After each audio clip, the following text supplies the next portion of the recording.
Well, hello, everyone. My name is Barbara Ryan, and I'm Executive Director of the World Geospatial Industry Council. And it's indeed our pleasure to be here today for this right-of-way event. So thank you, first of all, for all of the people out in the audience for joining. I'd also like to thank the Connect Me team. That's Mark Baronis, Ann Feldman, and Leah Kozach for all their work in setting this up. Just real briefly, WGIC is a not-for-profit trade association working for the commercial sector in geospatial and Earth observations, the first and only global trade association. And we're really excited to join two of our member companies today, Bad Elf and Esri, in this Connect Me event. We've got a great lineup. It's a really nice mix of both public sector and private sector speakers on what I think is just a really important topic. And some of the promotional material for this event, it really talked about the next generation of infrastructure. And then as we think about kind of coming down to the street level, it's really an immersive environment. So whether it's signage or street lights, right-of-way signs, whatever, it's just so important that this all be really integrated and accessible for ease of transport or navigation through this environment. So you're going to hear a lot about that today. Before we get started, though, and it will help each of the speakers, we'd like to run a short poll right off the bat. And ask you two questions, both a sectoral question and then a demographic question. So if you could just answer this poll, which is in which type of organization do you work and where you're located, then we'll look at the summary statistics real quick before we get started. And then I'll also introduce our first speaker and then give you a heads up into the rest of the panel as well. So take a minute, answer those two questions, and then we'll ask to see the results in about 30 seconds. Let's see how those statistics look. So local government, by far, almost 70%, then state, federal, academia, industry, good, and then other. Great, really good to see local government participation. We're looking at 96% from the United States and 4% from Canada. And at the moment, nobody from the rest of the world. But I know we have people registered from the rest of the world. So some of those pop up as well. Okay, good. Bulk United States and then Canada. And then in which sector do you work? Land, public administration and planning, about 16%. Transportation, 25%, 24%. And public works and utilities, almost 40%. Great. Thanks. Appreciate that, you guys. Thank you for taking the time to respond. Listen, so what the lay of the land for the rest of the morning or afternoon is going to be is we're going to hear from Linda Foster first. Linda's the global manager for land records and cadastre at Esri. She'll do a really nice job of setting the stage. We're then going to go to you're going to hear from just a few other people. There'll be, let me give you just a quick view of the lineup, and then each one will be introduced before they speak. Greg Jameson is a part of the enterprise team in the city of Grimes, which is on the northwest side of Des Moines. We'll hear from Nick Smilovsky from Bad Elf. We'll hear from Phil Ponce, VP at EMS Engineering Mapping Solutions. Phil's in Phoenix, Nick's in Texas. And then we're going to actually have a couple other people from the Esri team, Dan Wickens, who's a product engineer, and Chris Fox, who's infrastructure solutions, join the panel. Of course, we hope people in the audience, and there are several hundred of you, will put your questions into the question box. If there are some really specific ones, we may answer those offline to you, but otherwise we'll try and save them and build them into the open question and answer period at the end. So again, thank you everyone for joining what I think is going to be a real useful session. Linda, let's just turn it right over to you, and I'll go off camera and off mic. Welcome, Linda. Thank you, Barb. Well, welcome everyone. I would echo Barb's sentiments. We're so glad you're here to join us today to talk about how GIS can be leveraged for right-of-way and sign management. Again, my name is Linda Foster, Global Manager of Land Records for Esri. Prior to joining Esri, I spent nearly 20 years in private consulting where I worked many different aspects of right-of-way, including asset management. So it's certainly a topic that I'm very passionate about and excited to be here with you today to share more. As Barb mentioned, we have a terrific lineup of speakers today, so there's sure to be something for everyone. And I want to just kind of set the stage. I'll be kicking things off here today by really providing an overview of managing right-of-way and assets with GIS as a whole. So think of it as kind of a primer to GIS and how it applies to right-of-way as a system. And then we'll be drilling in deeper as I hand the baton, so to speak, to the speakers that are also coming here to look more closely at sign management and those types of topics specifically. As Barb mentioned, please feel free to put your questions in the chat as you think of them, and we'll address those later in the session. So let's get started. First, we'll be looking at GIS and the geographic approach as a whole. Then we'll get deeper and look at GIS for right-of-way specifically. We'll look at some solutions and then also some additional resources for you before we wrap up here. So let's get started and talk about GIS and the geographic approach. As most of you, I'm sure, know, GIS is really a system for managing, sharing, and applying geographic information. It's really what operationalizes the geographic approach of thinking and problem solving. It's an approach that really integrates and organizes all relevant information in the crucial context of location. And as you all know, that are working in state and local governments, managing assets, managing your rights of way, it's all very spatially, it's all dependent on location. Leaders really use this approach of geographic thinking to model scenarios, reveal patterns and trends, define solutions, and really ultimately make good, sound strategic decisions. So what does all of this translate to? Really, GIS can kind of be broken down into components. It's a robust geospatial infrastructure that really consists of three key systems. What we call the system of record, which is where our data is housed or stored, and it can be accessed for use in our second system, which is the system of insight. And the third system, which is a system of engagement, provides a way to share these results with and engage our stakeholders. So think of the system of record as where your data lives. The system of insight engages with that data and helps you see patterns and answer questions. And the system of engagement takes that information and turns it back around and shares it with your stakeholders. So really three key systems. And if we take a closer look, there's some key characteristics of today's GIS that make it particularly robust. And I like to run through these quickly because some people are not necessarily aware of these particular components or what they really mean for doing what we do, and that's manage right-of-way and assets today in GIS. I refer to these as the 5 S's.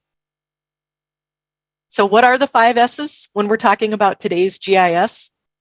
It's secure, scalable, sustainable, standards-oriented, and services-based. So let's just take a closer look at each of these here quickly. Now, one of the modern advancements in today's world and what makes our GIS today so powerful is our connectivity to the internet, which of course is fantastic, but as we all know, it does come with some caveats, one of which is security. Fortunately, there are many, many teams of highly skilled individuals that are constantly monitoring and improving our security situation in today's GIS. This is particularly important in, of course, our environment of SaaS, as you may have heard, or software as a service, software as a solution, it's called. Anytime there's connectivity to the internet, which is necessary to take advantage of many of our efficiency gains that we've become accustomed to, there's an inherent security risk.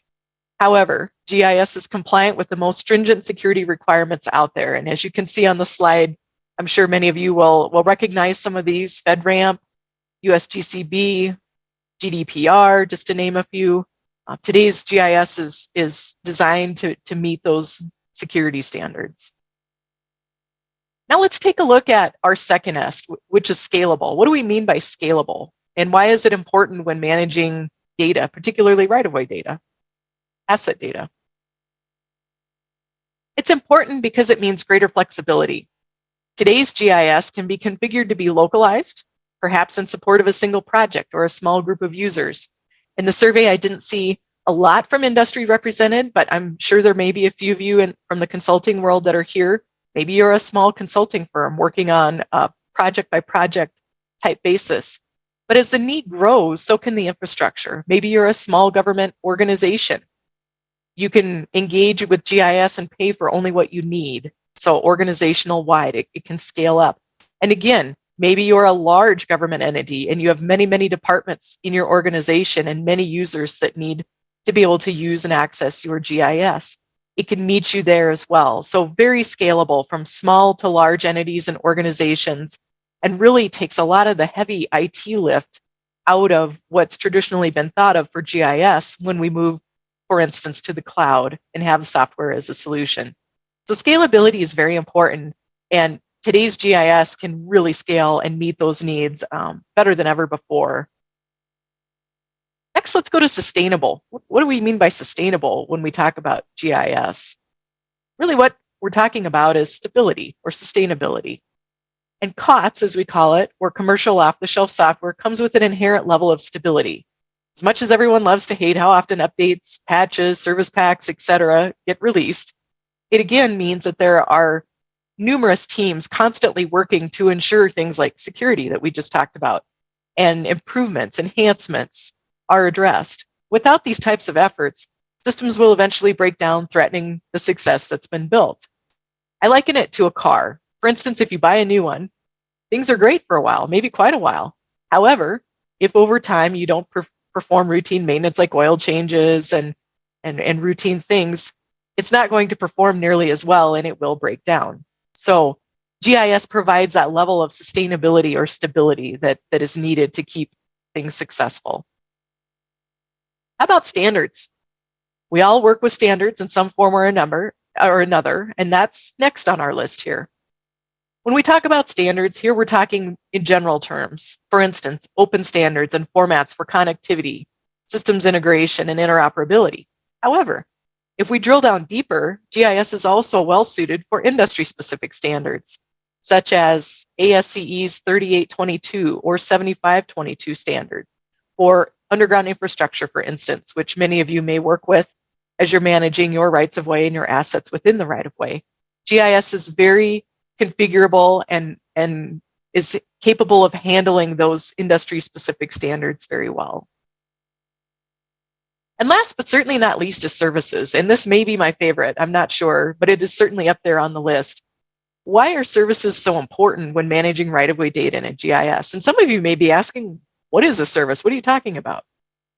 So if we look at this a little bit more closely, leveraging again that modern connectivity that I mentioned earlier, the connection to the internet, we can now share our data in real time as a web service with who we want, when we want, and with specific permissions to perform certain tasks.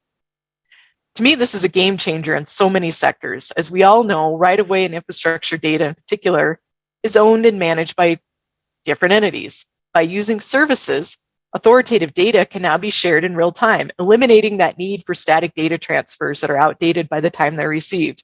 I know you're all thinking about it. Think about shapefiles, burned to a DVD or a CD, mailed or delivered to the end user, who then has to ingest and configure just to be able to use that data. That's no longer the need when services are involved. Services can be published out and then added just as a layer into your GIS map and used very easily. So services really are, in modernized GIS or today's GIS, a game changer.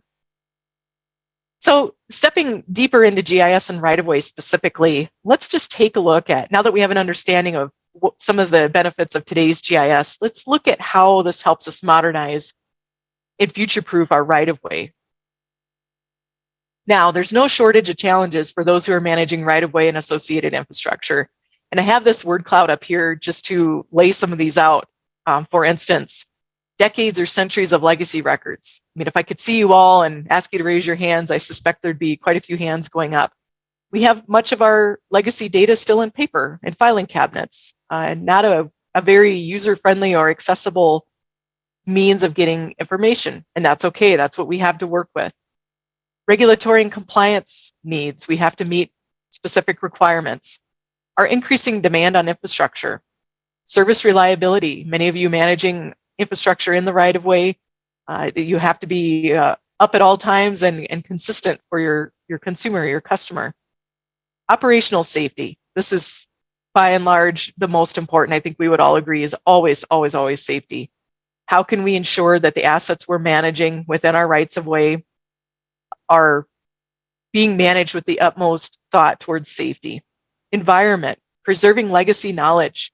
As you all know, there's a generation rapidly retiring out of many of these organizations with years, perhaps decades of legacy information. Very important to capture that information and be able to continue leveraging it into the future. Workforce shortages. That's a topic of concern for everyone. How can we leverage technology and GIS to help us bridge some of those gaps when we're confronted with them? Project efficiency.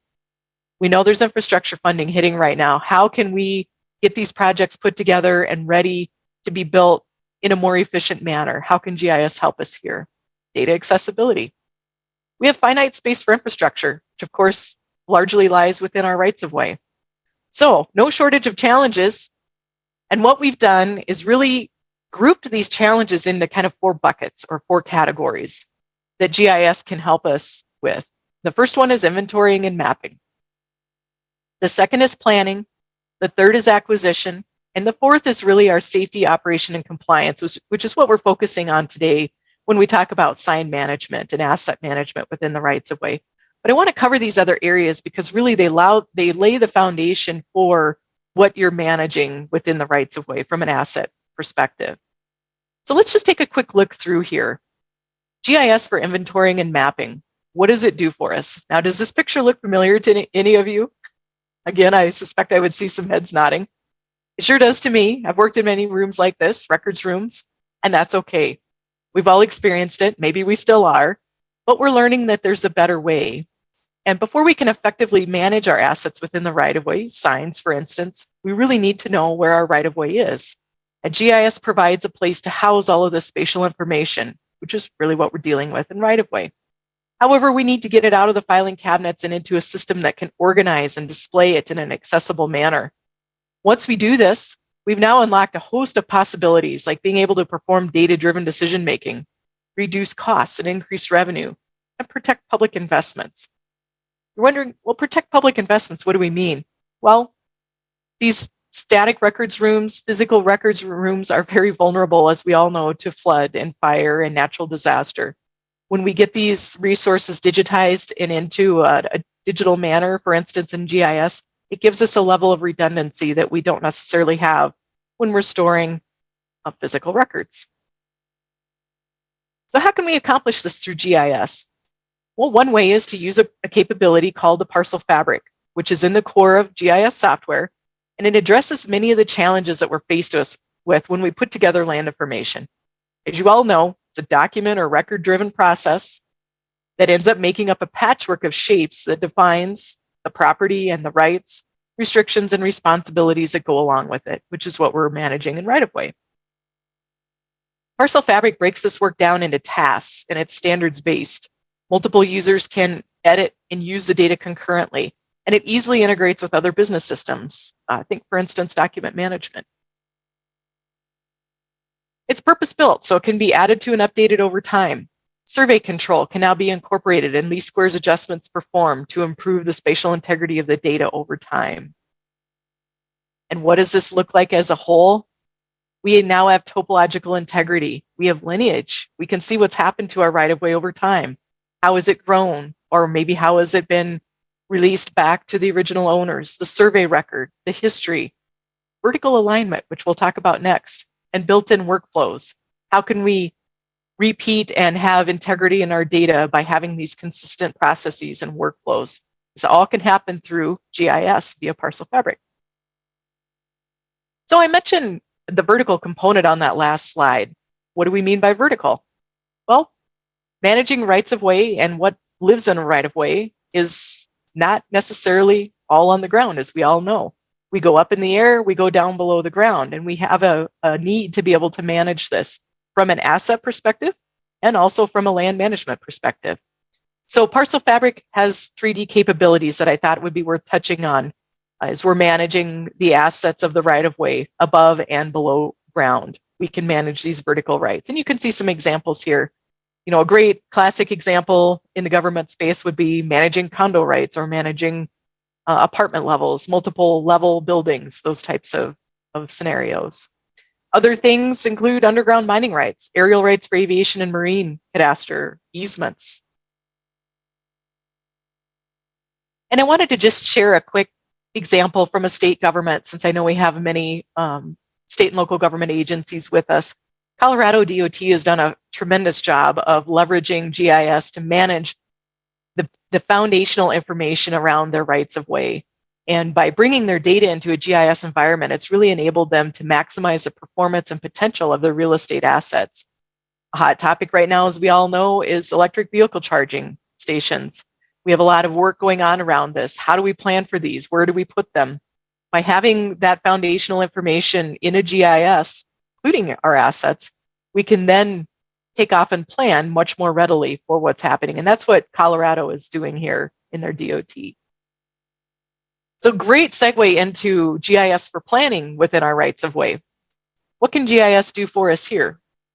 Well, once we have that foundational information in our GIS, now we can start leveraging that second system I talked about earlier in the presentation, that system of insight. So we took those records out of the paper filing cabinets, we put them into GIS in a digital form. Now we can take that data from our system of record and we can use our system of insight and start leveraging it for planning. We can do 3D modeling for feasibility determination. Maybe we need to extend a roadway, or maybe we need to extend a water pipeline, sewer, different things that our communities are needing.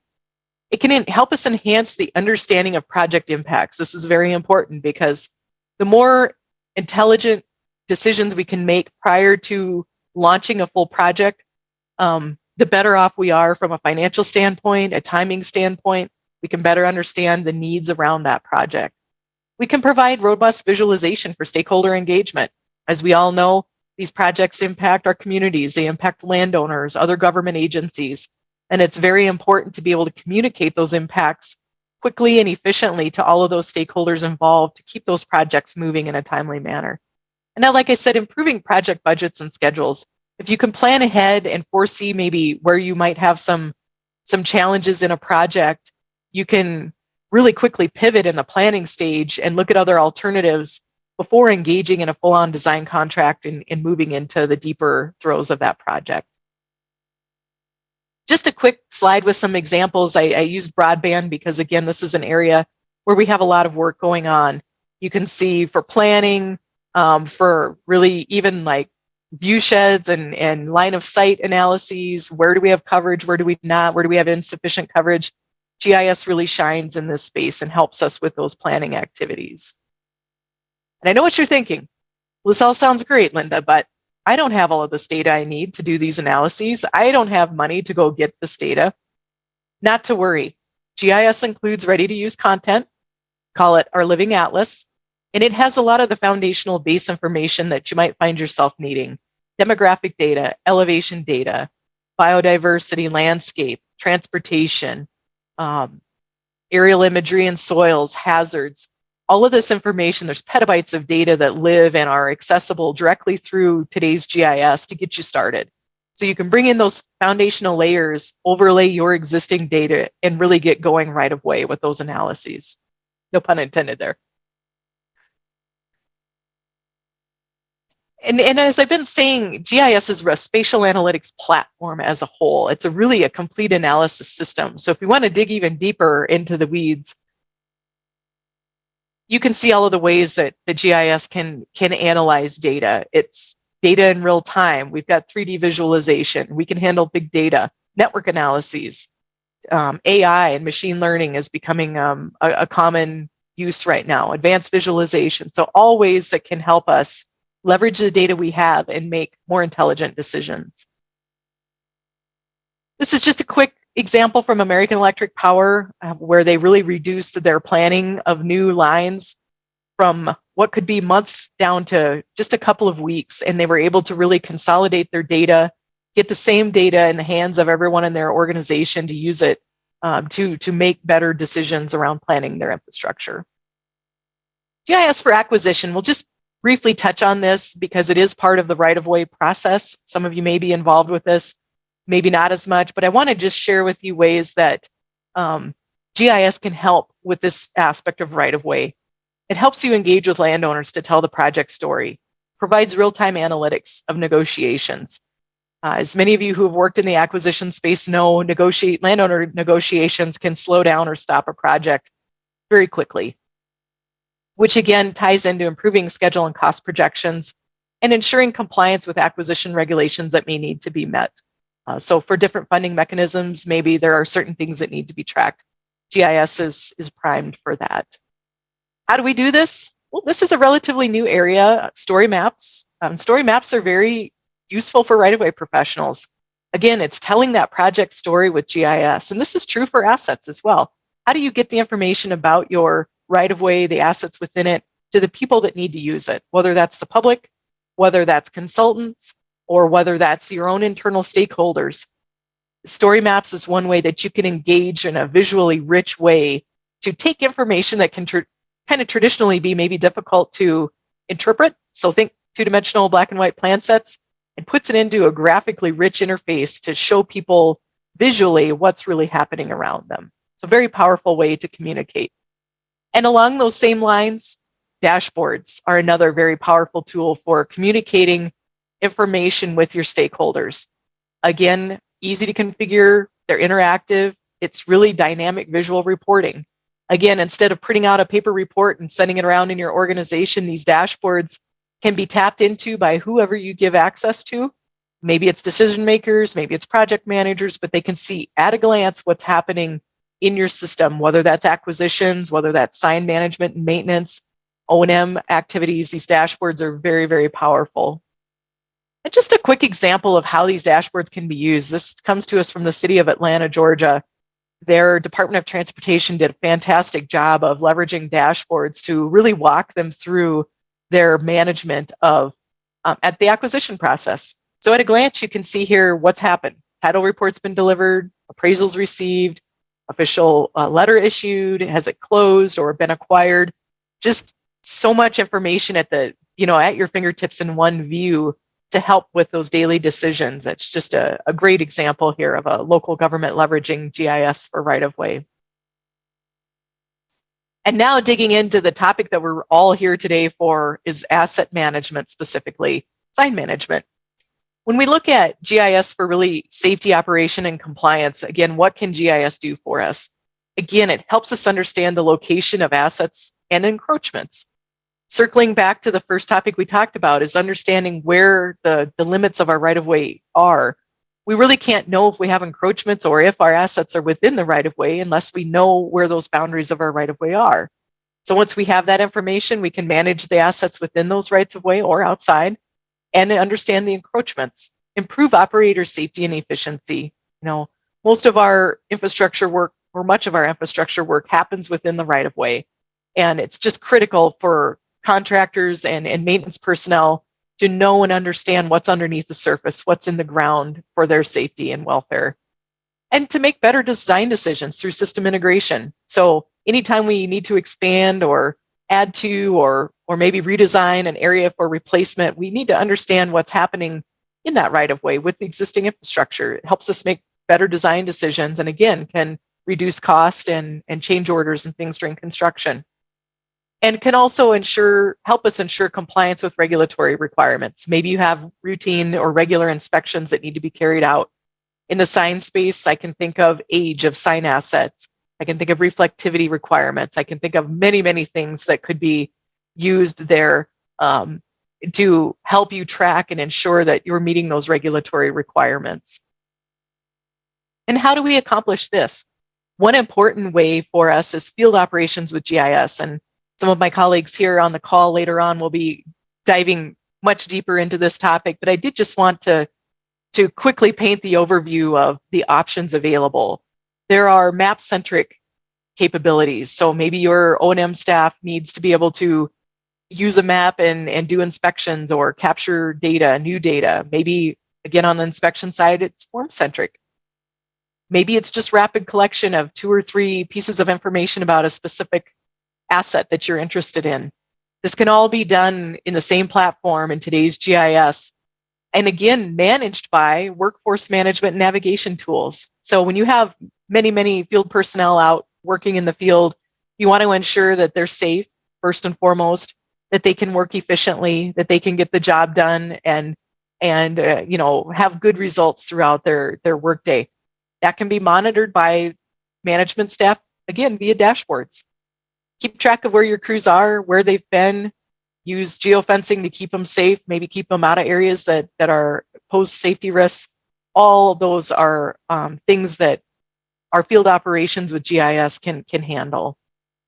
And along those lines, I wanted to just bring another example here of permitting quickly, because that's another task that you all are, I'm sure, familiar with and handling in your right-of-way management. City of West Fargo, North Dakota, again, a local government example here. And I didn't mention it earlier, but feel free to use these QR codes. It'll take you to the story directly, and you can get additional details about their success and what they did to deploy these types of systems. But again, really transformed their right-of-way permit management process to introduce permit locations graphically, support accurate historical information tracking, and again, improving efficiency for staff. So that staff word comes up. Workforce change, I mentioned that in our challenges earlier. Staffing changes, workforce shortages. So another way to improve and add efficiency to your daily work. And now I want to transition quickly here into solutions. What do I mean by solutions for GIS? So we've talked about today's GIS, what it can do, how it works. And you may be wondering, well, gosh, how do I get started? This is very overwhelming. Maybe I open up GIS and I have a blank map. Now what? Not to worry. There are solution templates available for download. And we have some individuals on the line here today that are very knowledgeable and work on these products daily. But really what these solution templates do, they're configurations of ready-to-use applications for different industries, like state and local governments, utilities, and right-of-way. They're pre-configured for certain tasks or certain areas of work to get you started. So the wonderful thing about them, they're pre-configured, but they can also be expanded and scaled. So if it doesn't quite meet your need, it can be customized to meet your needs, but it gives you a place to start, essentially. So taking a quick look at some of the solutions that are available just immediately for download, if you hit the QR code here again, it'll take you to a page that has some of these pre-configured solutions around right-of-way. Sign management, that's what we're here to talk about today. Right-of-way and easement data, when I was mentioning the mapping of your rights-of-way, that's a pre-configured solution ready to help you do that task. And right-of-way asset inventorying, so all of those other assets inside your right-of-way, we also have a solution to help you get started with those activities as well. And just very quickly, some additional resources. Getting started with GIS for right-of-way. Sign up for our webinar series, download our ebook. We've got many case studies and success stories. Maybe it'll give you some inspiration about what other state and local governments are doing out there with GIS around right-of-way. And to find additional resources, please go ahead and use the QR code here.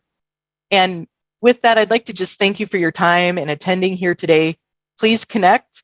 My information is here. Feel free to email me if you have further questions. Again, we'll be on a panel discussion later, or connect on LinkedIn. And with that, I would like to transition over and introduce you to Greg Jameson, who's the GIS technician for the city of Grimes, Iowa. And he's going to be diving deeper into using the sign management solution and show you a success story from his community. So Greg, if you could go ahead and take it away for us. Yeah, thanks, Linda. So with sign management, she mentioned about installing solutions, setting it all up, and I'm going to kind of briefly talk through that, basically highlight our journey using ArcGIS solutions. And so if you search ArcGIS solutions or solutions.arcgis.com, you can land here.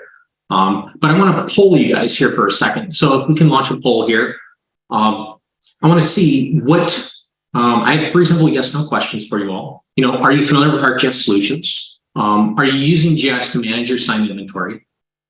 And lastly, do you have GIS data of your signs? In my presentation here, I'm going to talk through our process of leveraging ArcGIS solutions and then morphing it into and customizing it for our use. So I'll give you guys a moment here to finish filling out the poll. Let's go and look at the results here. Quarter no, yes, familiar, and yes, we use it. Wow. So almost about a third. That's really exciting. Let's see, not using is about what, 43%, but no planning to. Okay, exciting to see that journey come. And then yes is about a third. Do you have GIS data of your signs? No. Yes, I am so familiar with that. We'll show you what. We'll talk through a little bit of what we did here. Yes, old data, that's what we had as well. And yes, a quarter. All right. So for those of you here, we'll go ahead and close that. So for those of you here who are not familiar with ArcGIS solutions, solutions.arcgis.com will kind of land you on this landing page, as Linda mentioned. You can search in here of sign. It will pull up sign management. You can click here and view the details. And for those of you who are on Esri software, you can literally click deploy now, and it will start launching that software in ArcGIS Online or ArcGIS Enterprise. And what that looks like here is, so what happens is that then you can launch the solution in and you get it to look like this. So this is kind of the main dashboard that people can come land onto. And this is our live sign data. And so with this sign data, you can see we have 3,609 signs installed and inspected in our city. We spent the winter time looking through and updating our whole sign inventory. And we used Esri's solution here for sign management to help populate that data for us. And with that, I'm going to kind of highlight some of the overview of things going on this screen. So you see in December of 22, we started our inspection of all of our signs in town. We finished that in the middle of March. So roughly 3,600 signs. We have 2 individuals who lead our sign division here at the city, and they visited all the signs. They updated the attributes. They investigated and put a whole bunch of points on the map for us. You can see that right now our condition is about a 4.3. We have very good and good. But the best part about this is an interactive dashboard. So I can click on good, and I can start to filter out the signs. I can see where our very good signs are, where they have been recently added in. And you can see the screen is live and dynamic and updating that information for you. We can also step back and say, hey, I want all the signs, but I want to filter a different way. And so on this left side toolbar, we can say, well, for MUTCD code, we just want stops. We want to see all the stop signs in town. And so as Linda was talking about that system of insight, what's the density of our stop signs across town? Where do we have them? What's the condition of them? And so now at a glance, I can start to filter through our entire database of them all. I can also add additional signs to this. I can also search different sign types. So if we want to do guides, regulatory, warning, this is all powered by those attributions. Now I'm going to clear this out here. And so we can also investigate, sign conditions, just as I did with the graph. Look at the reflectivity. Is it okay? Is it marginal fair? Do we have maintenance? So as you see on top of our screen here, we have 12 that need maintenance and 51 that need replacing. And so I could say, well, you know what? We want to see what we're doing for our replacement. And we are currently preparing to replace a lot of our street signs here in this older part of town.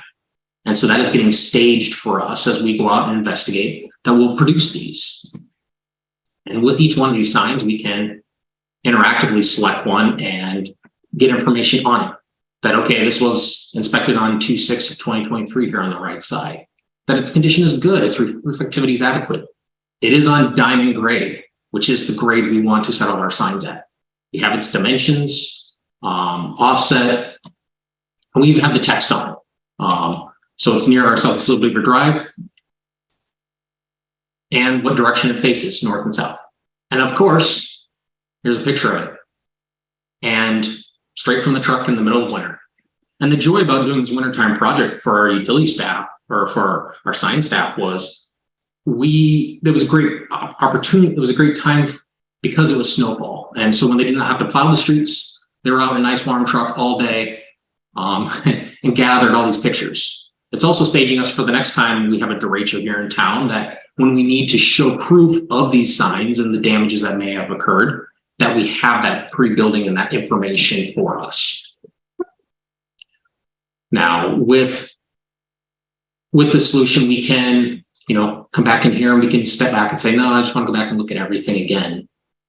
And so from an operations superintendent, it gives them all the tools in their toolbox right away. Now, this is only signs. Signs are mounted onto poles. And so with poles, we can step right into that same data and say, hey, we have 1,700 poles in town. We have it symbolized right now by streetlights. Well, we are missing a lot of our streetlights, and a lot of these signs here are streetlights. And this is the joys of live data and slowly working through the problem. And so this winter, we're going to work on getting all of our poles squared away and double check that and make sure we got all of our signs. But you can see that our streetlights here, all these blue dots, we at least got the main street, which is actually a state highway, highlighted. We here got involved in streetlights, so we actually own some streetlights and we have some private streetlights as well. And so with that, it's hard to step out. So we took Esri's solution here and we customized it. We added a whole streetlight feature for us to engage and interact with, and that allowed us to help to track what what is going on with our streetlights, and where they on, where they off, and where we can engage with them. So as you can see here, I've now turned on a streetlight dashboard. You can see that we have city-owned streetlights, how many need maintenance, and we also have Mid-American, who's our local energy provider, and how many do they have that need maintenance. And with this, it allows us to then see where do we have streetlight outages. And one of the things right now, as we move towards falls, we'll start capturing this again. We have some people that have called in, and so this is where we're making a master list to share with our internal staff to fix streetlights, but also with our local utility to say, hey, we have these that are issued. And so right now we have 124 that are installed, and we have 37 that are private that we have identified. And that's our big push this next time. And so this whole comprehensive solution allows us to start from somewhere. It gives us a data model. It gives us that space to step into. And because Esri is fully supporting this, me being a GIS shop of one, I have somebody that holds my back. I have somebody else to ask. And they've spent a lot of time and energy building out a data model that I don't have to think of. I just, how do I interact and engage with it? And because it's all secured services, it's all available for people to come and grab, and whomever I share it to. And I know recently in talking with our planning staff, Grimes is growing very rapidly, about 700 people a year. And so with that, it's about understanding as we grow, where do we have signs at? And in particularly, what side of the street do we have our no parking signs on? And so at a glance, without even having to go out to the field, we know that, okay, the north sides of these roads here have our no parking. So as we continue to extend into the next round of development, we can grab that from moving it from a system of record of where we have signs to now a system of insight, handing over and collaborating with other groups, other divisions is now possible for us. Before it was just existing on some sheet of paper and two people's heads, but now we're able to slide it forward and engage with others. And all these green sign blades, those are all streets. Those are our street signs. And you can tell we're missing a couple here. You can see our dead ends. Yesterday we had a conversation about somebody saying, hey, look, we should probably put a dead end street sign on this as we're doing a road project up through here. And so we're like, yes, we don't have a sign there. And so now we're able to do that without even visiting out in the field. Have a quick conversation. No one has to be involved. from the GIS side, and we can step forward with that, and we can enact and empower. And that's what's been so great about leveraging this solution, is we're able to customize it to fit our needs. We're not using the full solution because we're not at that point yet, but we're leveraging this to help us to improve our operations here at the city. And from seeing all the development and all the signs we've added already, 2,200 just this year, it's been as simple as just hop on an iPad and we just drop down a point for a sign, fill out some information. Linda kind of highlighted that briefly on her slides. And so that is a high level nutshell how we are using the sign solution with some customization of it. I'll leave you with this. Lastly, I added a graph of all of our MUTCD codes, so you can see how many signs we have in each. So we have over 1,000 street signs. We have 463 stop signs, and we have 366, speed limit signs. All these are already set up, and Esri has done an amazing job by giving us this default symbology, so we can see those signs at a glance. And so, with that, I'm going to jump over to Nick here, and Nick's going to talk about, from the BADF perspective, how to add in some information. Nick? All right. Thanks so much, Greg. Let me go ahead and share my screen. Hopefully everything works appropriately. Okay. So thanks, everybody. As today's session sponsor, I'm just very, very thankful from BADL's perspective for all of our great presenters. Linda, oh my goodness, that was amazing. And Greg, also hard act to follow up. So again, thank you for all of our presenters today, also for all of the attendees. I'm going to give a quick just review on how BADELF helps state and local governments create systems of record for different types of management. Specifically, we're going to be talking about sign management today and right-of-way. So as our quick draw agenda, you may be asking, who in the heck is BADELF and what are these crazy cartoons on my screen? So we're going to review that, why a system of record is important, and not just a system of record, but a digital system of record. And not only a digital system of record, but what I would call a geospatial system of record. We're going to quickly look at creating a sign management solution. We're going to help you get there. So as the poll showed, about 30% of the people on this call are not currently using GIS or digital systems of record. And you see GET highlighted there. So I'm going to show you how BADELF can help get you there. And then quickly, we'll talk about BADELF GNSS. That's a fancy way to say GPS, or positioning systems that we utilize out in the field to collect data. And last but not least, we're going to talk about our partnership. So who is BADELF? For a little over 13 years, BADELF has been creating a line of GPS receivers that have empowered GIS, survey, and other government professionals to collect high accuracy field data using phones, tablets, or laptops. About 13 years ago, we were one of the first companies in the world that created an iPod. That's right, iPod plug-in GPS. Some of our founders were into the aviation market and marine market, and so they wanted to bring high accuracy GPS to there.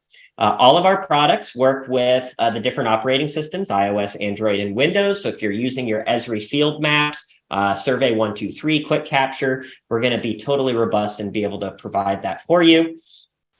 One of the unique things that I really want to push and explain today is BADELF's leverage of our industry experience. So we have a lot of different backing of different types of engineers and GIS and researchers at our company. I specifically run the GET team, the Geospatial Enablement team. I'm the Solutions Director. But we are here to say, and we've had some questions like, how do you get involved with ArcGIS solutions? Well, you can leverage our experience and we'll help design, implement, and deploy that custom system of record utilizing our relationships that we have and our experience.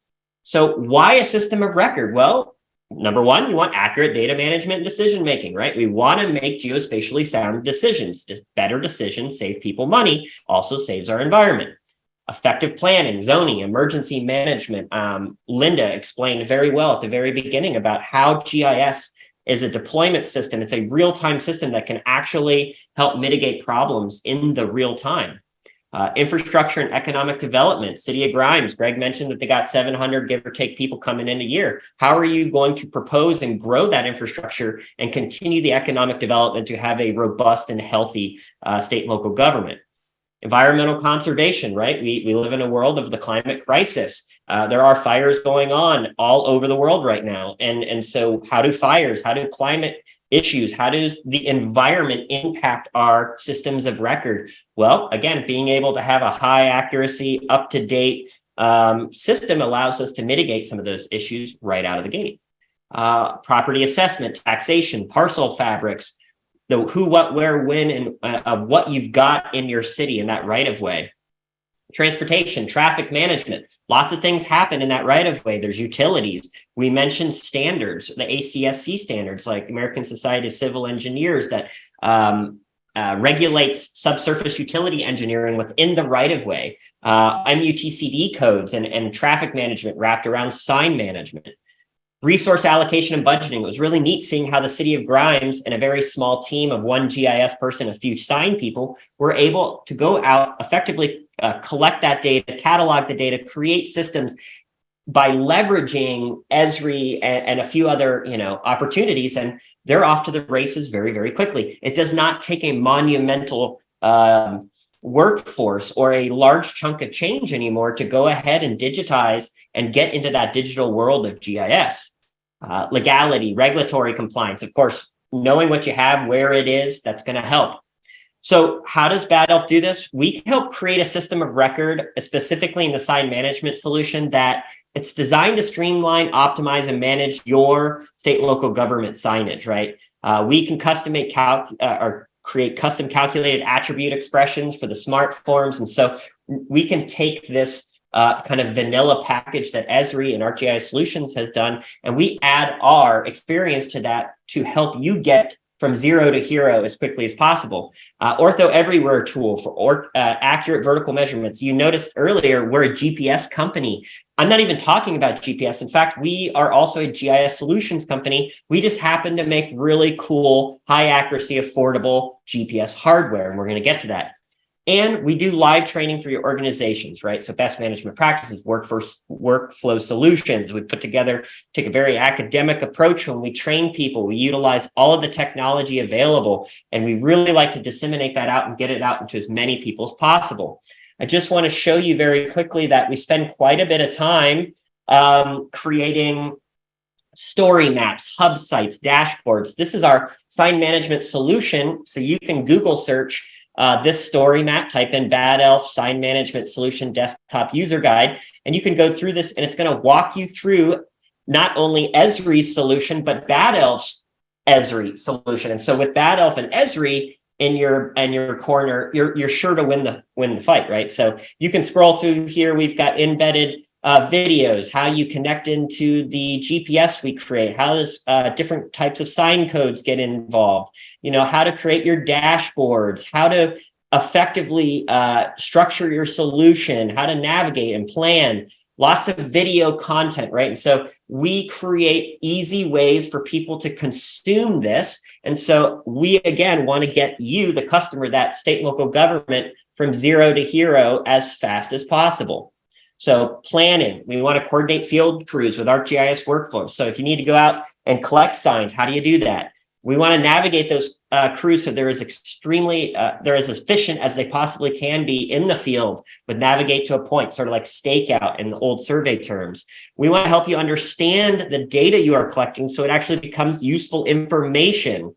We help you capture the records. And so as a GPS provider, we have an exceptionally unique experience in geodesy and GPS and field data collection management, and how you can collect those signs accurately, quickly, and affordably. And then the solution itself sits around monitoring a real-time dashboard, right? We help you create that dashboard so within only a few days, you're up and really understanding your assets.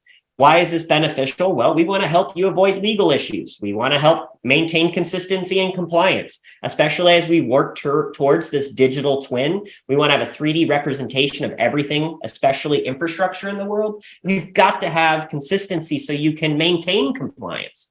We want to enforce appropriate sign standards, right, for the sign management inventory.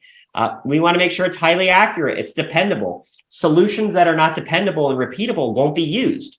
And then scalable. We heard Linda mention it earlier, Greg mentioned it earlier. What's really nice about these sign inventory solutions is you can start small, and as the organization, your state and local government, continues to invest and want to put more time into the solution, you can, but you don't have to bite off so much out of the gate that you're overwhelmed. You can engage with Bad Elf. We'll help pick and choose the solutions you need. The GPS you need will come in and help create the solution with you alongside with Esri. And as a big old happy family, we get you off the ground. So how do we get there, right? Literally, how do we get you off the ground? I mentioned it earlier. It's our geospatial enablement team. We want to take you from zero to hero. Leverage our experience for your benefit. We take the hits so you don't. Fun fact, I used to run a division of people at a previous lifetime, and we did a ton of sign inventories. I personally have managed probably about 1 million signs in my personal career. We leverage that experience in this solution. We create turnkey processes to help you do the right things, right? We offer consulting packages. So we've got some pre-canned things that we can offer you very quickly so you can fit it into your budget and your cycles. And then we've mentioned this several times, but the geospatial enablement team at Bad Elf specifically uses Esri ArcGIS solutions like the sign management inventory solution to maximize your value.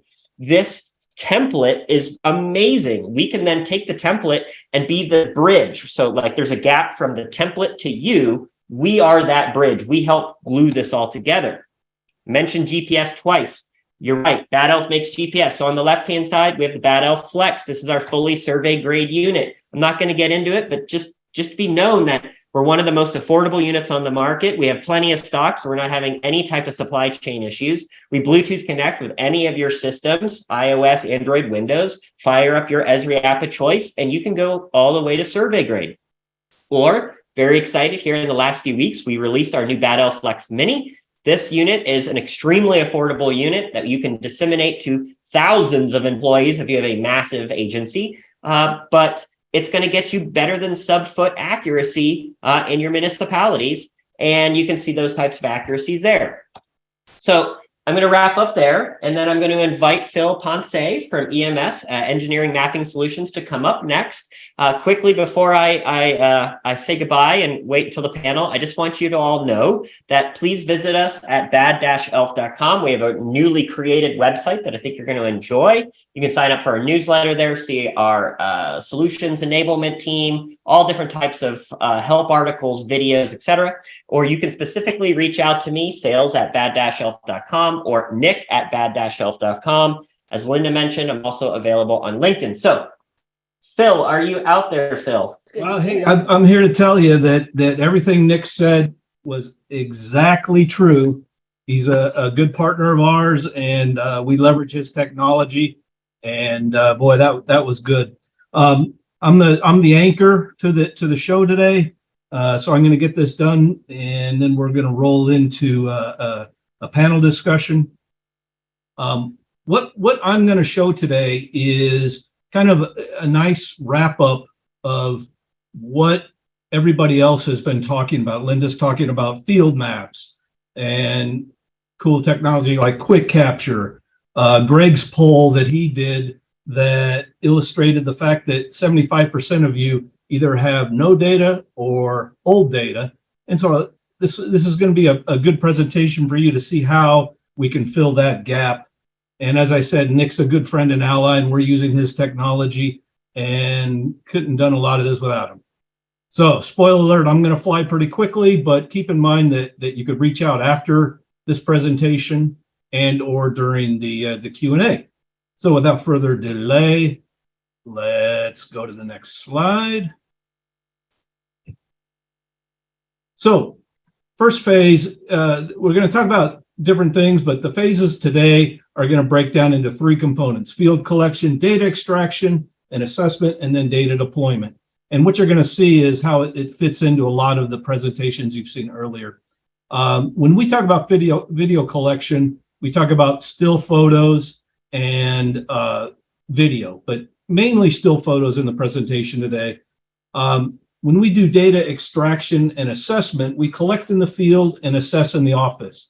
And what that means is there was prior approaches that did actually in the field assessment, clipboards, hard copy. But what our thought is using the Bad Elf and GoPro cameras, we collect as much as we can, as fast as we can in the field, bring it into the office, and allows us to assign multiple experts in the office, not have them deployed in the field. So that's scalability. And then asset management software, you saw Greg's example and some ArcGIS tools that Linda was referring to. I don't know why my images aren't coming up, but let's see if this will work. Here we go. So with field collection, and this is something that I worked with Nick on to perfect, is the rapid asset collection using an e-bike. This is my picture of me sitting on the bike over a manhole, and you can see clearly the Bad Elf. And I happen to be punching information into a iPad that is connected to ESRI Field Map. So that's one approach, is right up and down the sidewalks for sidewalk inventory, and we use this for signs as well. The other approach is car-based, permanently mounted on our car. You'll see there that we still have the Bad Elf and the GoPro cameras. In addition, we have in-vehicle monitoring. This is custom software that we wrote, but it also ties in with the GoPros and to tell us if the cameras aren't working and such. This is an approach that works great when it's close to us here in town, but we also have the capability to go totally mobile.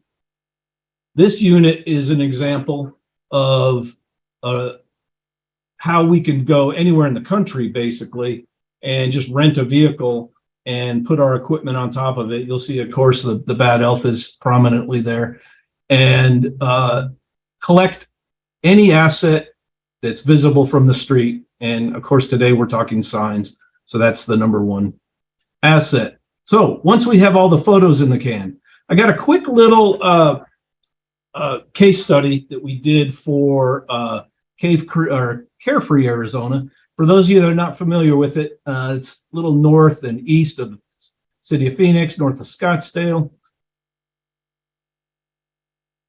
Here's the boundaries. I think it's about 34 square miles. 4,000 people live there.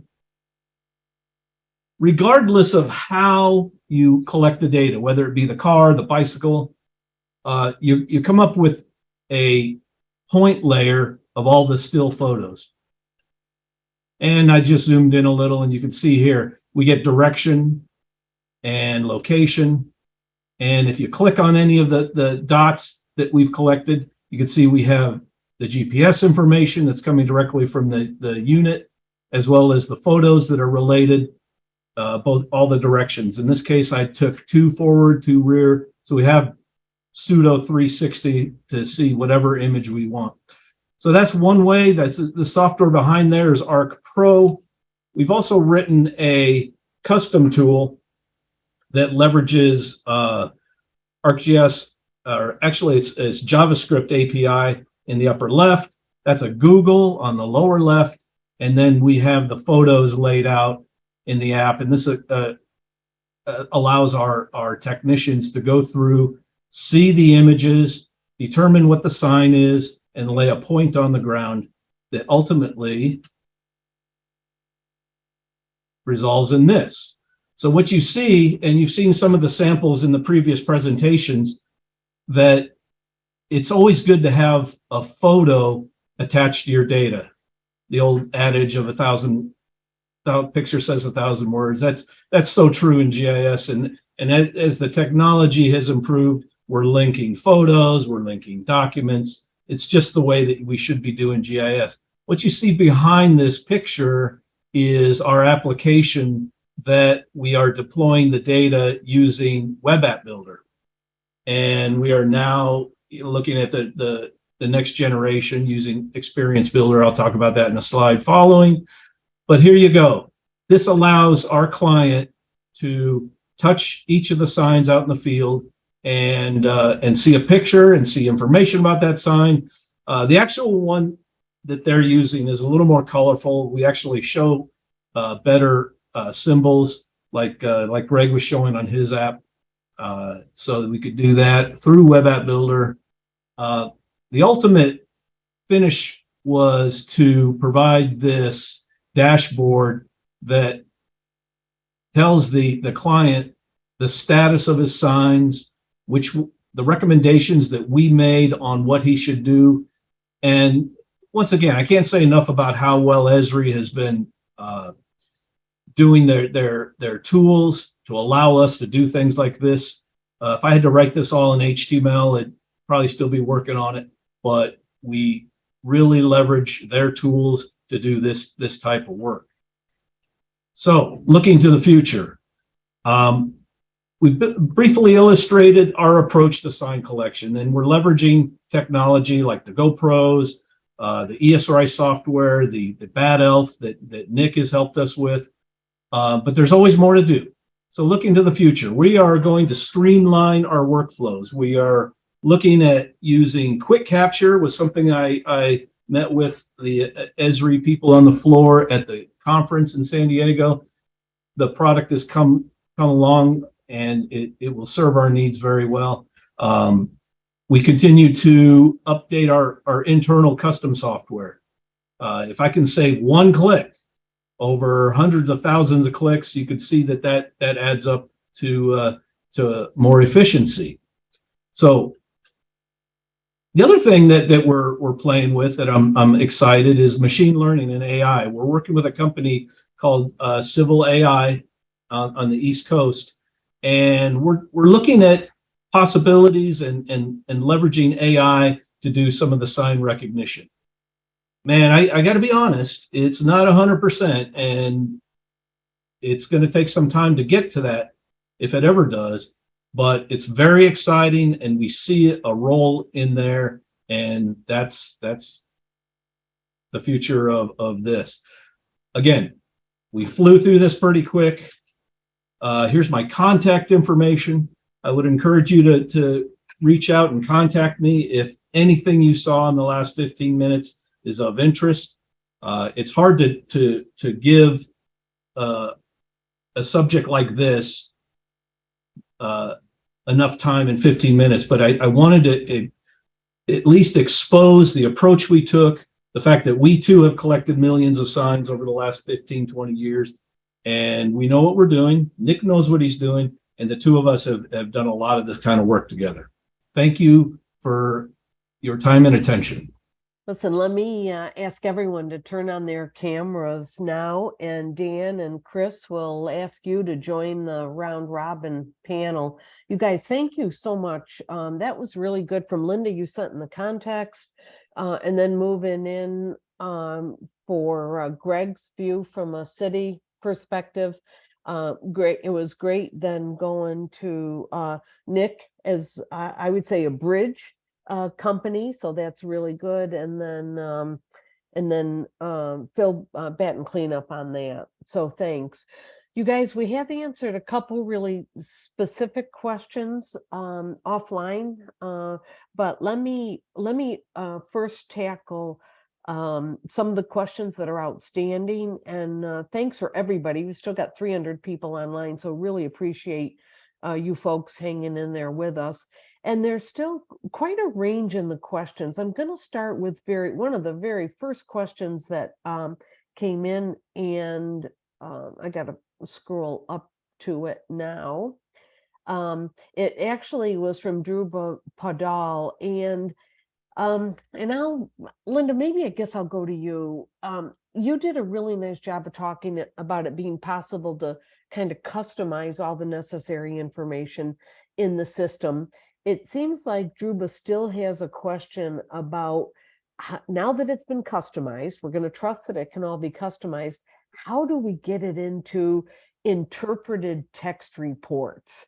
And so I'll actually, Lynn, if you want to tackle that, or maybe Greg, to what extent in the city of Grimes do you have to take all this information and then get it into some synthesized report for the people that are financing your operations? Let's stop. and see if you guys want to tackle that question. Sure, I'll take a stab and then pass it over to you, Greg. Ultimately, all of the data is being stored inside the GIS in a tabular form, if you will, or a database format. And so there are capabilities within ArcGIS to run specific reporting if there are certain reporting metrics that need to be met, for maybe it's for financing, for funding, for different things. Those reports can be configured as well to provide outputs. I'm not sure if I'm answering the question quite with what they're looking for here, but there are definitely many ways that traditional reporting can still be run in a text format. Maybe it's CSV if it needs to be done that way, or maybe it's an actual structured report that can be run straight from ArcGIS. Greg, do you have more to add to that?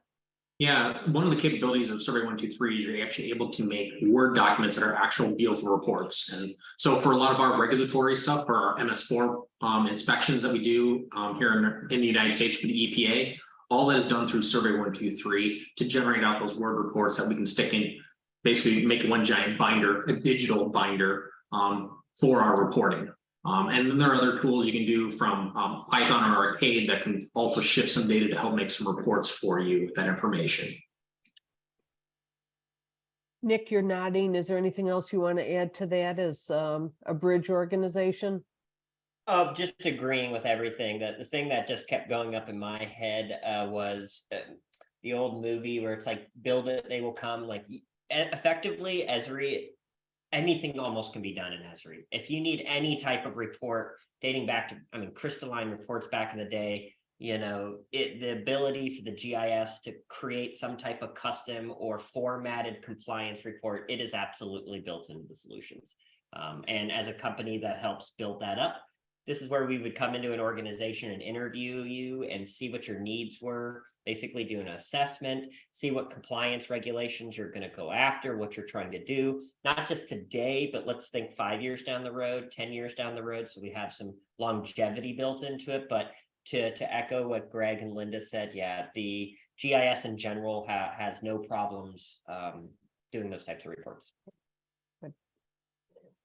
Let's see, here's a question for Theophilus. With the availability of these just vast amounts of data, what reliable server can we host the data where all professionals in the built industry can gain and make meaningful access to it? And how affordable are the platforms to access the data for developers in the real estate and construction fields? Who would like to jump in on that? I might take a stab at that one. If I'm understanding the question correctly, I think the desire is for there to be a clearinghouse or a one-stop shop, if you will, for all of this information about our built world. And I think we would all say hallelujah if that was a possibility. I'm going to go back to that concept of web services that I touched on prior.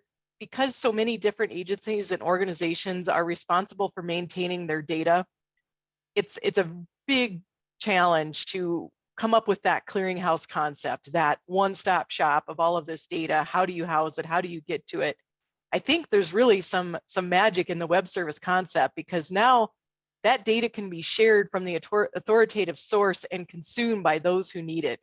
And so it opens that data up, although it's not necessarily a one-stop shop. It does allow accessibility to the many parties that maybe need that information for various reasons. And so I'll pitch it from there if anyone else wants to pick up from where I left off and give their thoughts. Phil, any comments, or Greg, at a city level, whether it's Phoenix or the greater Des Moines area?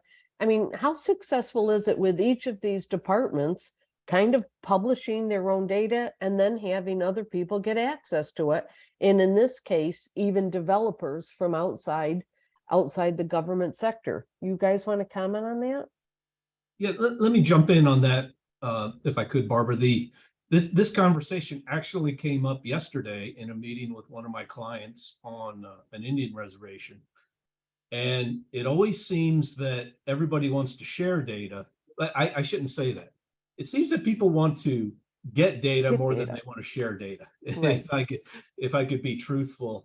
The thing with our Indian reservations is that there's some cultural sites, dig sites and stuff that they absolutely don't want to share. And I totally get that.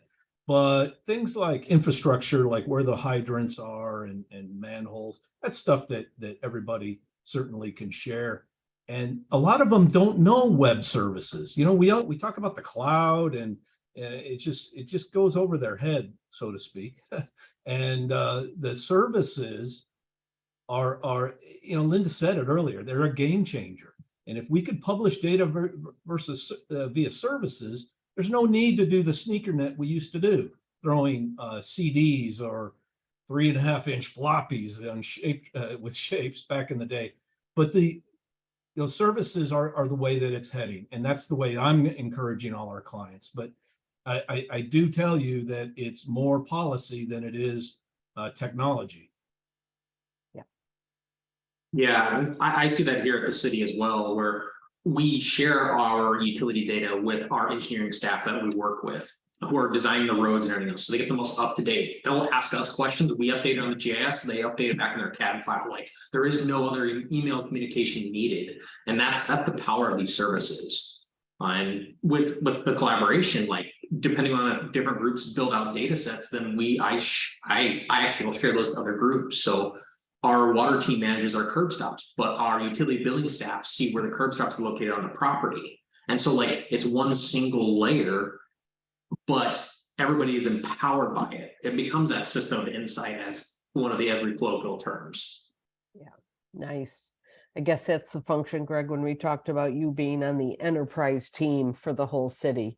It really is an enterprise operation. So nice work there. Let's see, there was a question Linda, you had a wonderful picture, about, documents and boxes. There's a question here. Any tips for finding out where right-of-ways are? Some of the public roads in this particular township, it's Michael Strelick's township, date back to the 1700s. Anybody want to comment on just old historic data and getting access to it?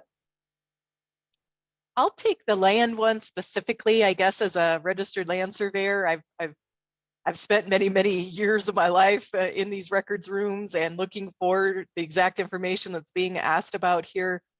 Unfortunately, there's not an easy answer to this question. Our records repositories are so they vary across the country, jurisdiction to jurisdiction. A great place to always start is your local registrar, register of deeds. The public record, if you will, and thoroughly searching those. But oftentimes rights of way, maybe that information is held at a county highway department. Maybe those rights of way are defined and referenced in county commission meeting notes.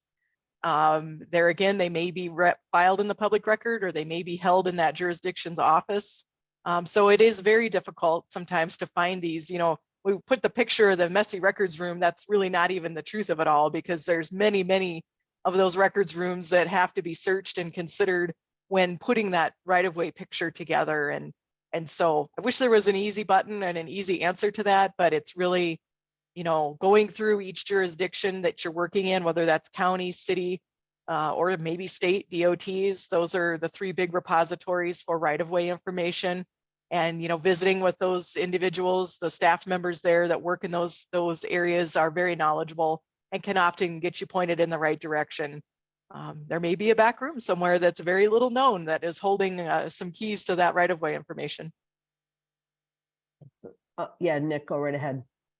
Yeah, just to follow up on what Linda mentioned, something that we suggest with our customers quite a bit is engaging with the local communities, local government agencies, the local GIS meetups, groups in your area. So if you're trying to find data from some organization, a great way, for an example, if you're in Arizona, once a month or once a year, they have the AGIC conference and they have quarterly meetings, and then all the stakeholders that are part and managing these data, in these repositories, they show up at these conferences, and you can actually just go and chat with them. And it's not that secret backroom nepotistic thing. Sometimes it's just hard to find the email, that one person in the org you need to talk to, and they have all that institutional knowledge. And so I just always recommend for anybody that's maybe newer in their career, or they're trying to launch this, Highly recommend networking with your local agencies and your different types of organizations that support geospatial. It's a great way to jump in. Thanks, Nick.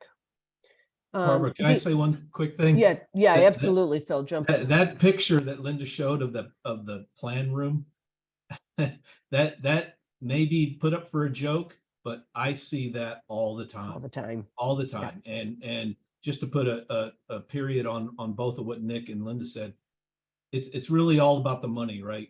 The people that have the data don't necessarily have the ability or the funds to get it to where we need it.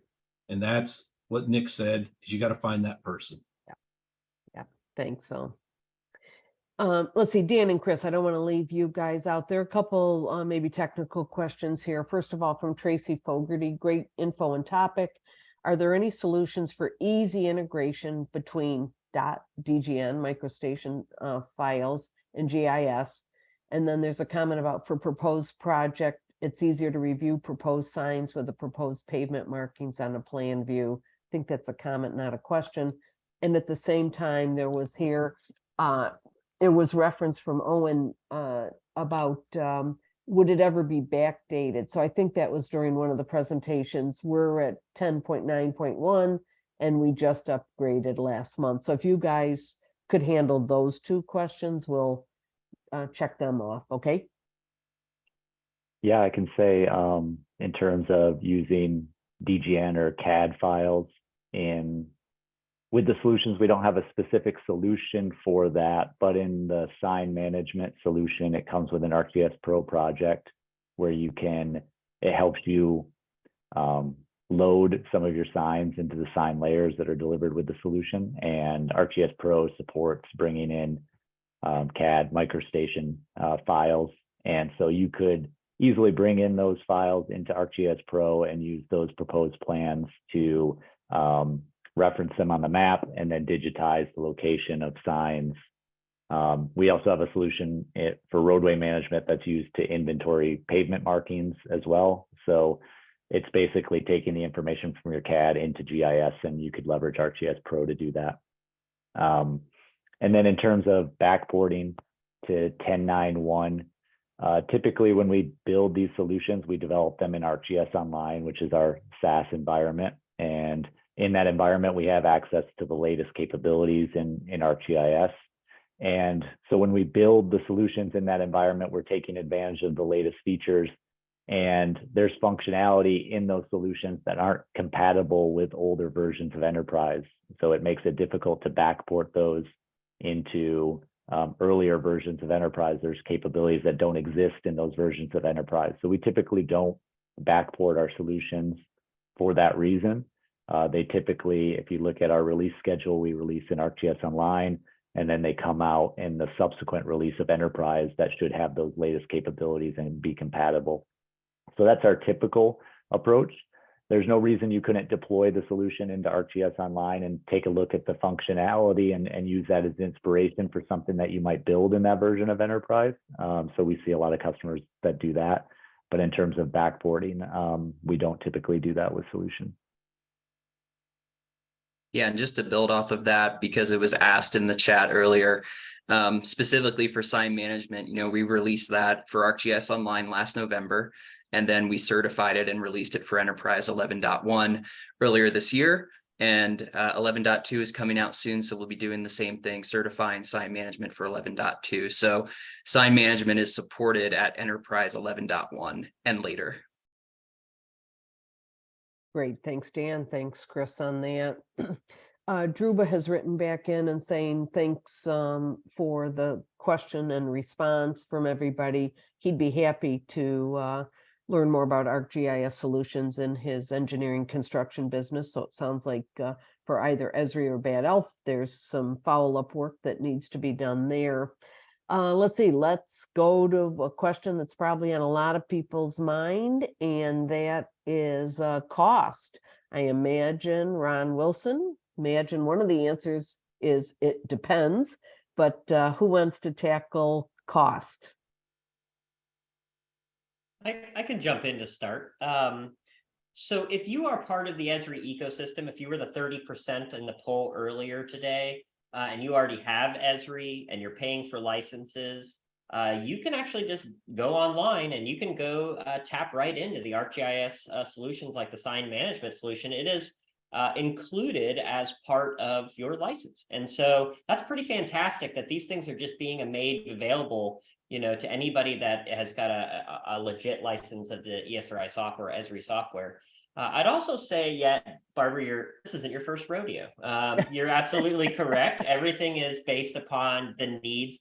The city of Grimes is going to be a lot different than, say, Dallas, right? But what I could also say is what Bad Elf can come in and help you audit is effectively what you need. So instead of spending, say, $100,000, I'm just throwing out numbers, on a bunch of super expensive GPS equipment and some massive license agreement, and you're trying to staff for 35 people, and it's monumental and it's so big it becomes overwhelming. And then you have stakeholders within your organization that say, well, it ain't broke, let's not fix it. That's too much. I'm retiring in 10 years. I don't want to deal with that. We come in and we audit all that. And so we can help pick and choose the pieces that you need to make it as efficient and as affordable as possible. And the thing I would say is, especially in the hardware side, Bad Elf, all of our GPS are extremely affordable, low-cost alternative units that, again, if you're in the Esri ecosystem, are already there. The last thing I would say is if you contract with Bad Elf, depending on what you're looking to do, we can come alongside you as almost a subcontractor, right? So we can come in and actually help City of Grimes complete their first sign inventory. Or we can come in and say, well, Greg's already a GIS rock star. We get it. He just needs a little bit of help lifting this at the very beginning. And we can set up a few virtual sessions with him to get him off the ground, right? And so it's very variable and dependent upon what you need. So I don't know if that answers the question, but if you're part of Esri now, you've got access to some of these solutions, and you can reach out to me, Nick at bad-elf.com, or just go to the Bad Elf website, talk to your local Esri reps. We'll get you in touch with the people you'll need to talk to. Thanks, Nick. And notice Nick looked at the color of my hair when he said it's not your first rodeo, more than how I answered the question. Let's see, Daniel. Kikert, we've seen issues from a Homeland Security perspective. Some utilities don't want to share overly detailed information in order to protect the resource. We see that actually a fair amount when we talk about opening up broad, public data. So anybody want to jump in on that? I guess, well, first of all, I'll give either Phil or Greg an opportunity, see if they've heard the same thing from other parts of their cities. But then Esri or Bad Elf, feel free to jump in. Yeah, it's our data governance policy of the city here. We do not share any of our utility data. So that's our water, sewer, storm, and fiber. We may long-term start sharing our stormwater and our sanitary sewer systems because of our gravity flow, but we'll never share our water system publicly or our fiber system. And that Greg is pretty consistent with most of my clients. It's starting to thaw a little, only because features that you could see on the street technically are public domain anyway.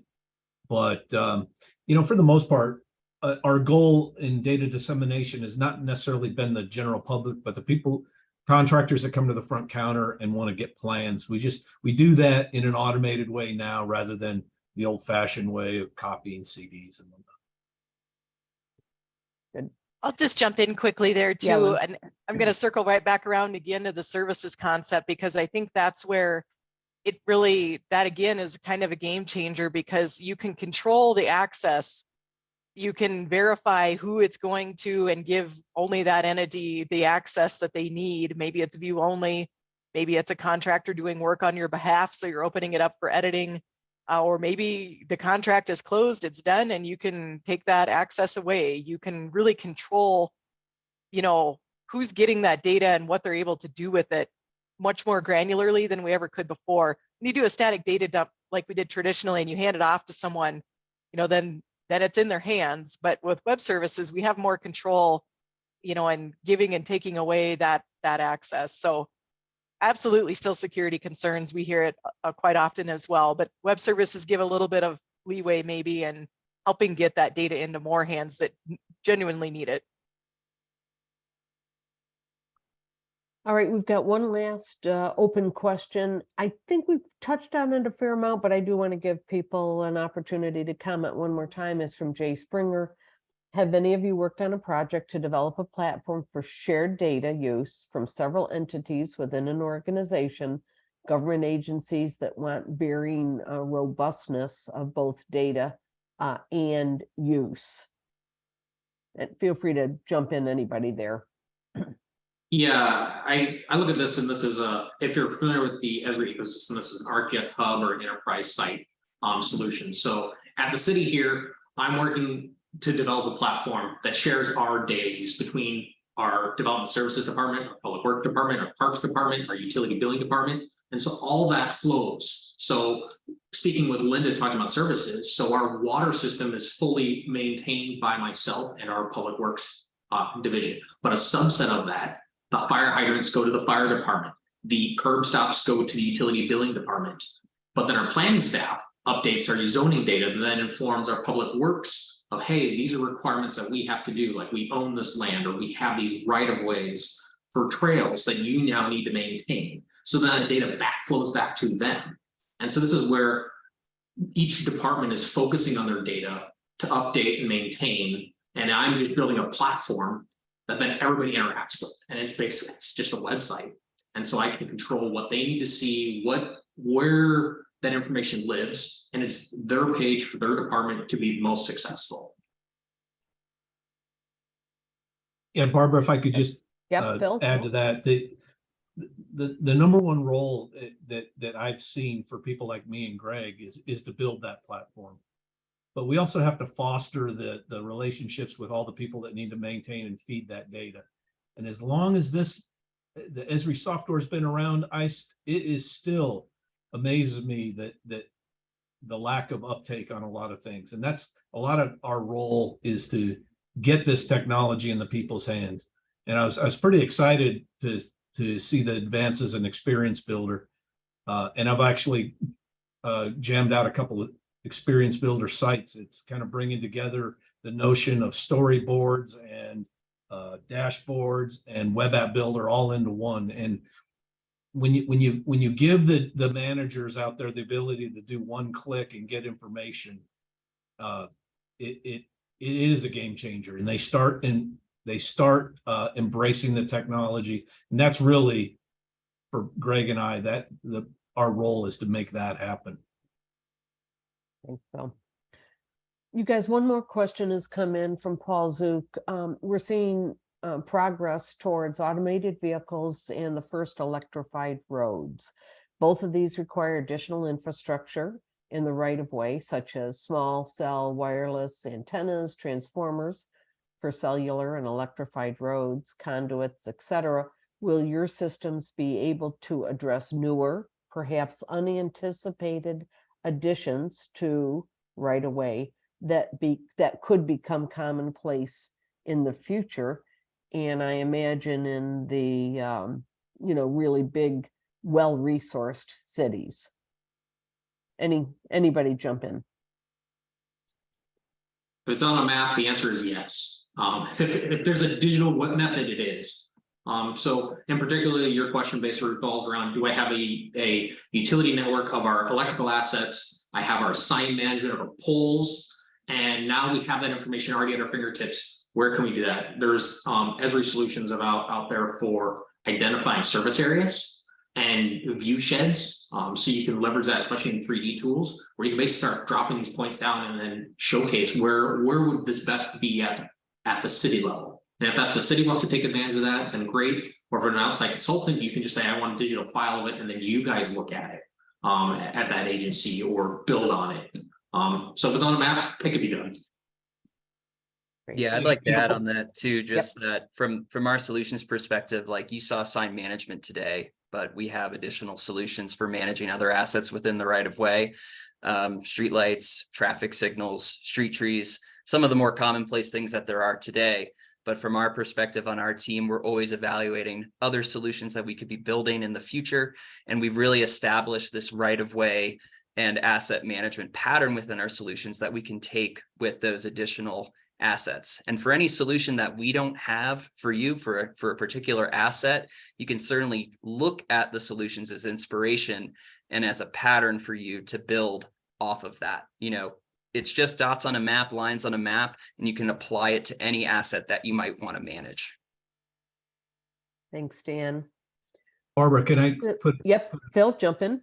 The thing that I wanted to add was that, you know, most of us have been in this game long enough that we were involved in it when what I call fat line GIS. We were lucky to have a line down the middle of the road telling us where the water line was.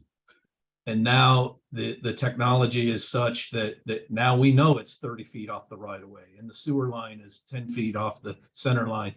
And so if you'd asked somebody 10 years ago, oh, could we get a map of, you know, where this is going in? You know, people like Greg would be, you know what, I don't even know where my sewer lines are, let alone tell you where an electrical line is. And things, and back then, Esri didn't have their canned solutions like they do on their enterprise.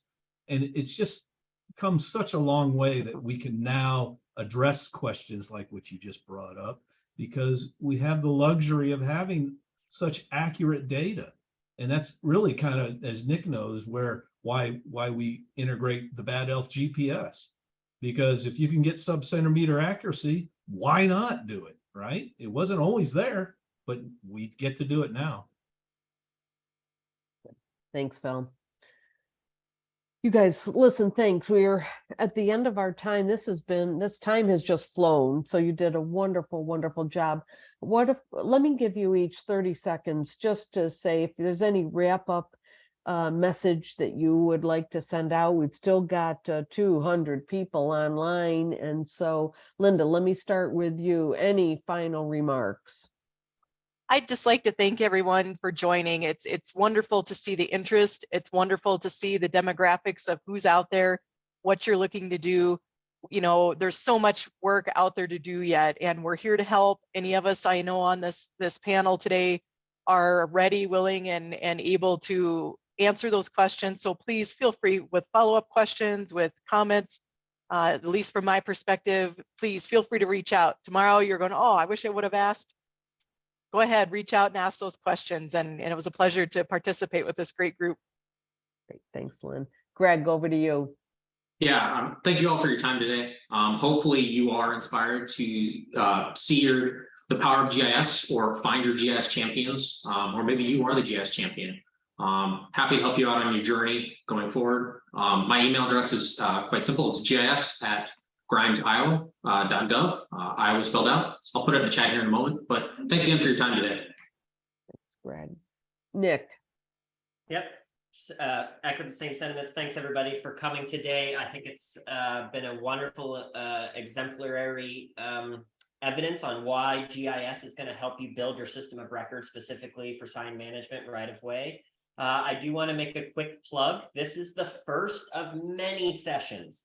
And so if at all today was useful for you or your organization, I'm going to highly encourage you to stay tuned. Once a month, around the middle of the month, we will be releasing another session all wrapped around state and local government assets, except each additional session will be focusing on different topics. So the next session teed up is, in fact, trees, parks, and recreational assets. We have water utilities and lead line inventory following, stormwater. We have wastewater, broadband infrastructure, building information modeling, and we're wrapping up something kind of fun that I have a special place in my heart for, social equity and utilities. And so I just want to make a quick plug that we have a lot more sessions coming. So thank you, everybody. That's all I've got. And yeah, go be a bad elf, whatever that means. Thanks, Nick. Phil, over to you. Phil, Yeah, over to you. Oh, Phil, over to you for closing remarks. Yeah, I appreciate, again, like everybody else said, that everybody's attendance and attention, and certainly reach out if there's any questions. And Dan, I don't want to leave you by yourself. Anything that you'd like folks to know? Yeah, just if you want any information about ArcGIS solutions in general, or specifically the public works and asset management solutions, whether it be signs or additional right-of-way assets, feel free to reach out to myself or Chris Fox. And to echo Nick's point, we have a whole slew of other presentations over the next few weeks, and we'll have representatives from my solutions team, whether it be public safety, plant and natural resources, utility related. There will be a representative from the ArcGIS solutions team to present on the latest work we've been doing in those domains. So again, thanks for your time and appreciate you allowing me to participate in the panel. Great, thanks, Dan. And just lastly, on behalf of WGIC, I think it's just, I love seeing two WGIC members, Esri and Bad Elf, work so collaboratively on this. Again, thanks to Connect Me and the team for putting this on. And as Nick said, keep an eye on that Connect Me website, because there'll be a whole host of events that people would get a lot of information from. So thank you all. Enjoy the rest of your day. Bye-bye.